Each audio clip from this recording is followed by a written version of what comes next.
অলকানন্দা নদীর তীরে নর ও নারায়ণ পর্বতের মাঝখানে অবস্থিত বদ্রীনাথ ধাম মহিমান্বিত দৃশ্য সমস্ত 4 ধামের মধ্যে সবচেয়ে গুরুত্বপূর্ণ।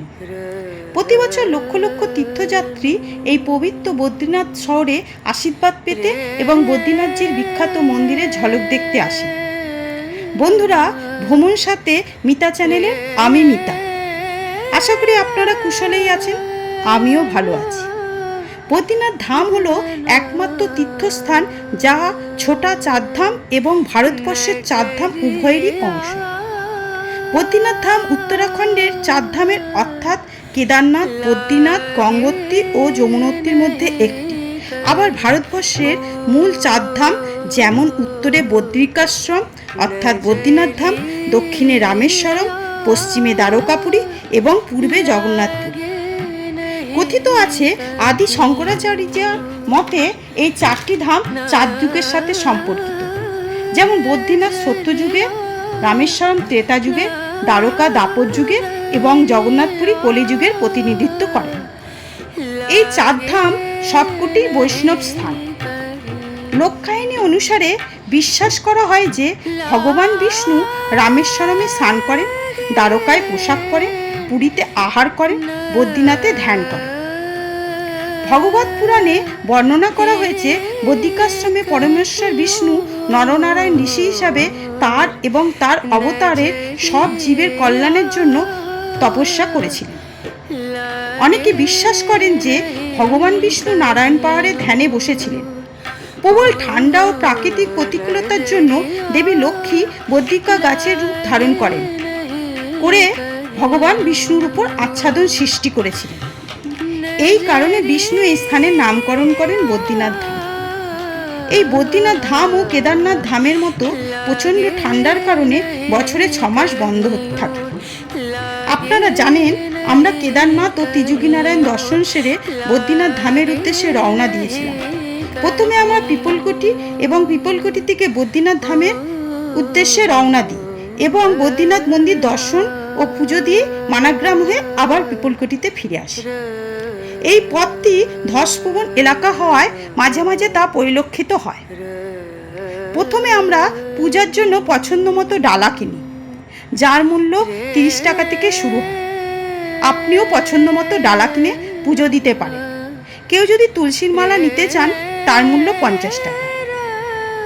তবে বলে রাখি, বদ্রীনাথ মন্দির ও অলকানন্দা মন্দিরের মাঝখানে তপ্তকুণ্ডের উষ্ণ জল আছে, যার ঔষধি গুণ অনেক। লোকেরা বিশ্বাস করেন এই জলের ঔষধি গুণ অনেক এবং এখানে স্নান করলে রোগমুক্তি ঘটে। মন্দির দর্শন করার আগে ঐশ্বরিক আশীর্বাদের জন্য তপ্তকুণ্ডের জলে আপনি স্নান করতে পারেন এবং অনেকেই তা করে। বদ্রীনাথে অলকানন্দা নদীর ব্রহ্মকপাল নামে এই স্থানটি হিন্দুদের জন্য অত্যন্ত গুরুত্বপূর্ণ। ভগবান ব্রহ্মা এখানে বাস করেন। কথিত আছে এখানে তারা তাদের পূর্বপুরুষদের উদ্দেশ্যে পিণ্ড ও জলদান করে এবং সেটা সরাসরি নারায়ণের কাছে পৌঁছায়। যিনি তাদের পূর্বপুরুষদের প্রতি শ্রদ্ধা জানান, তিনি জীবনের সমস্ত কর্মফল থেকে মুক্তি পেয়ে মোক্ষ লাভ করেন। এই বদ্রীনাথ মন্দিরে অনেক আশেপাশে বহু দেবদেবীর মন্দির আছে। এই প্রসঙ্গে বলে রাখি যে আমরা বদ্রীনাথ ধামে 2 বার এসেছিলাম। প্রথমে এসে আমি অনুভব করি যে এখানে 2 দিন থেকে মন্দির ও তার আশেপাশে দর্শনীয় স্থানগুলি দেখার প্রয়োজন আছে। তাই দ্বিতীয়বার আমরা 2 রাত্রি 3 দিনের জন্য এসেছি এবং আশেপাশে দর্শনীয় স্থানগুলি যেমন চরণ পাদুকা ও বসুধারা ফলস দর্শন করি। বন্ধুরা, মন্দির নিকটস্থ একটি ধর্মশালায় আমরা থাকি এবং ধর্মশালাটি এতটাই মন্দিরের কাছে যে ভোর রাত থেকে ভগবান বিষ্ণুর অষ্টোত্তর শতনাম মুহু মুহু কানে ভেসে আসছিল। আর আমাদের রুম থেকে ভোরবেলা থেকে নীলকণ্ঠ পাহাড় আস্তে আস্তে জেগে ওঠা দেখতে পারা যাচ্ছিল। সে এক অপূর্ব অনুভূতি। আমরা কাছাকাছি মন্দিরের কাছাকাছি থাকায় 2-3 মন্দির দর্শন করি। বন্ধুরা, এবার বলি, এই বদ্রীনাথ মন্দিরে বিভিন্ন ধরনের পূজা ও আরতির ব্যবস্থা আছে, যা অনলাইন বুকিং করে আসতে হয়। যেমন গীতা পাঠ, কর্পূর আরতি, চাঁদি আরতি, স্বর্ণ আরতি, শ্রীমদ্ ভাগবত, সপ্তপদ, সেই মতো আমরা কর্পূর আরতি করি। তবে একটি কথা আপনারা শুনলে অবাক হবেন, আদিগুরু শঙ্করাচার্য 4টি ধামের পুরোহিতের জন্য বিশেষ ব্যবস্থা করেছিলেন। কেরালার রাওয়ালদের বদ্রীনাথ মন্দিরের পূজার জন্য নিযুক্ত করেন। বদ্রীনাথের মূর্তি স্পর্শ করার অধিকার একমাত্র রাওয়ালদেরই রয়েছে এবং ঈশ্বরের আশীর্বাদে জন্ম থেকে এনাদের দেহে পৈতের ছাপ স্পষ্ট পরিলক্ষিত হয়। এবার আসি আমাদের কর্পূর আরতির পূজা প্রসঙ্গে। আমরা আরতির জন্য ভিতরে প্রবেশ করি এবং আমি ভগবান বদ্রী বিশালের ঠিক সম্মুখে বসার সুযোগ পাই। প্রথমে পুরোহিত আমাদের বদ্রী বিশালের পাশাপাশি গর্ভগৃহে যে সকল দেবদেবী অধিষ্ঠিত আছেন এবং ওনারা কিভাবে সজ্জিত আছেন তা বর্ণনা করেন।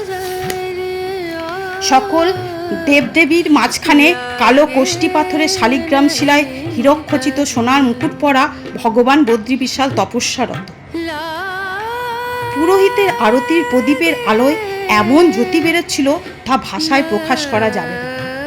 অনুরোধ রইল, আপনারা যারা বদ্রীনাথ ধামে যাবেন তারা অবশ্যই অনলাইনে টিকিট কেটে এইরকম একটি পূজা ও আরতির সাক্ষী হয়ে থাকবে।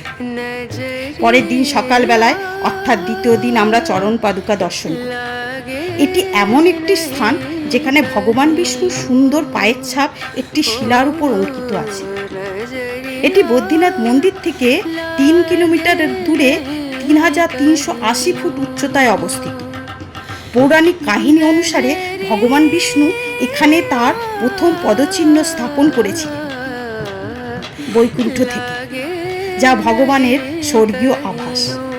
ভগবত পুরাণে উদ্ধৃত তথ্যানুসারে ভগবানের কৃষ্ণের মন্ত্রী উদ্ভব তার অন্যায় কর্ম থেকে মুক্তি পেতে দেবতার চরণ পাদুকা গ্রহণ করেছিলেন। নারায়ণ পর্বতের উপর অবস্থিত চরণ পাদুকাতে একটি ছোট ট্রেক করে সহজেই পৌঁছানো যায়। সিঁড়ি বেয়ে উপরে উঠতে হয়। এই চড়াই ট্রেকিংটি করতে আমাদের প্রায় 1.5 ঘন্টা সময় লেগেছিল। বদ্রীনাথের চরণ পাদুকার সামনে বসে এমন এক অভিজ্ঞতা হয় যেটা আপনাকে একটি ঐশ্বরিক জগতে নিয়ে যাবে।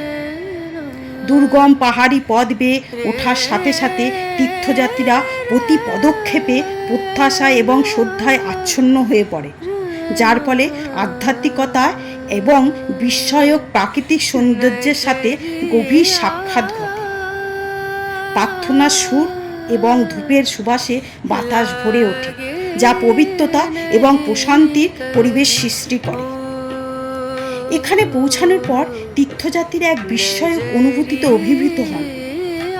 এই পথে আপনি দেখতে পারেন নারায়ণ পর্বত থেকে নীলকণ্ঠ সিংহের দৃশ্য এবং ঋষিগঙ্গা জলপ্রপাতের মতো দৃশ্য, যা তীর্থযাত্রীদের প্রত্যেকের জীবনে অন্তত একবার অনুভব করা উচিত।